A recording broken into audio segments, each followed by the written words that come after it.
Mga kaibigan, ang pag-aaral o kung gusto mong matuto ng isang bagay ay wala pong pinipiling panahon. Lahat ng pagkakataon kung gusto mong matuto. At pinapanood ko po si Kuya dito at na-amaze ako kung paano siya kagaling maggawa ng omelette. So gusto kong matutunan kung ano yung paraan na paggagawa niya ng omelette. So pinanood ko po siya at actually tinuruan niya kung paano gawin.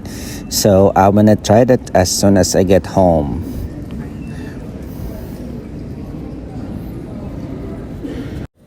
At alam nyo ba, sabi ni Kuya dito, contractual daw sila. So ibig sabihin 7 months yata, tapos 3 months sila uuwi sa Pilipinas.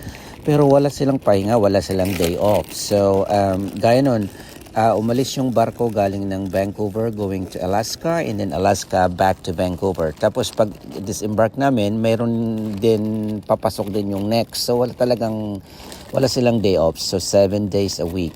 Tapos tinanong ko kung gaano katagal yung oras nila. Sabi niya it's wala daw sometimes 11 hours, sometimes 12 hours, and I think they are salaried. So grabe,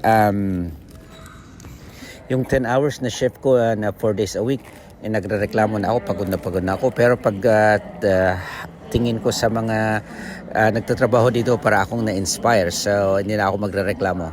Anyway, at least doon naman nakakaupo sa trabaho ko, nakakaupo, kung minsan nakatayo. Dito talagang nakatayo talaga sila.